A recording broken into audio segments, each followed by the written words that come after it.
కష్టపడి కోచింగ్ తీసుకొని government job కొట్టాలనేటువంటి ఒక ఐడియాలజీ వచ్చింది. మీకు టైం వేస్ట్ తీసుకుంటాం, ఓకేనా?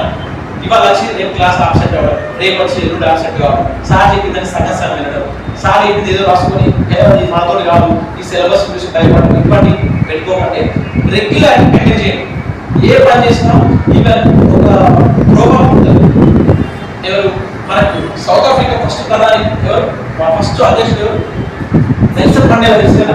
నెల్సన్ మండేలా అందరూ ఏం చేసేదంటే అమెరికా స్ట్రీట్స్ లో సౌత్ ఆఫ్రికా స్ట్రీట్స్ లో ఊడ్చేవాడు. నిజంగా ఊడ్చేదంట. ఊడ్చిన తర్వాత అప్పుడు ఉన్నటువంటి అక్కడ పొల్యూషన్స్ వచ్చి దాని చూసి ఇది ఎవరు ఊడ్చిందంటే ఖచ్చితంగా మండేలా ఊడ్చిపోయింది కదా అని చెప్పేసి. అంటే నేను ఏం చెప్తున్నా, ఏ వర్క్ చేసినా అక్కడ మనం మార్క్ ఉండాలి, ఓకేనా? ఊడటమైనా చదవడమైనా నువ్వు పెద్ద పని చేసినా, రేపు నువ్వు జాబ్ వచ్చి ఒక గ్రూప్ ఎంప్లాయ్ అయినా కూడా ఈ వర్క్ చేసుకుంటే 10 మందిని చూస్తే ఇది పలాని తిరుపతి చేసిన వర్క్ అన్నట్టు పేరుగా.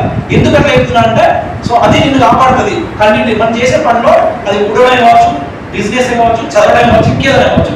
అట్లా మీరు మీ వర్క్ ఏంటి? ప్రజెంట్ కోచింగ్ తీసుకుంటున్నారు, పర్ఫెక్ట్ కోచింగ్ తీసుకోవాలని చెప్తున్నాం. పర్ఫెక్ట్ ఉండండి, చెప్పే క్లాసెస్ కరెక్ట్ వినండి, టైం టు టైం రావండి.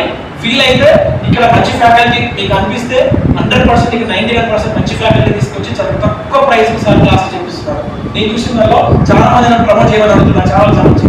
కానీ నేను ఎప్పుడు ప్రమోట్ చేయలేదు. సార్ అడిగితే ఇక్కడ ఉన్నటువంటి ఫ్యాకల్టీ యొక్క లిస్ట్ చూసిన తర్వాత ఫస్ట్ టైం ఇక్కడికి వచ్చి క్లాస్ చెప్తాను చెప్పి చెప్పాను. ఎందుకంటే ఈ కరీంనగర్ లో ఇంత మంచి ఫ్యాకల్టీస్ తోటి ఇంత మంచి అట్మాస్ఫియర్ లో మీకు తక్కువ ప్రైస్, ముఖ్యంగా తక్కువ ప్రైస్ లో క్లాసెస్ చెప్తున్నారంట. దీన్ని మీరు యూటిలైజ్ చేసుకోండి.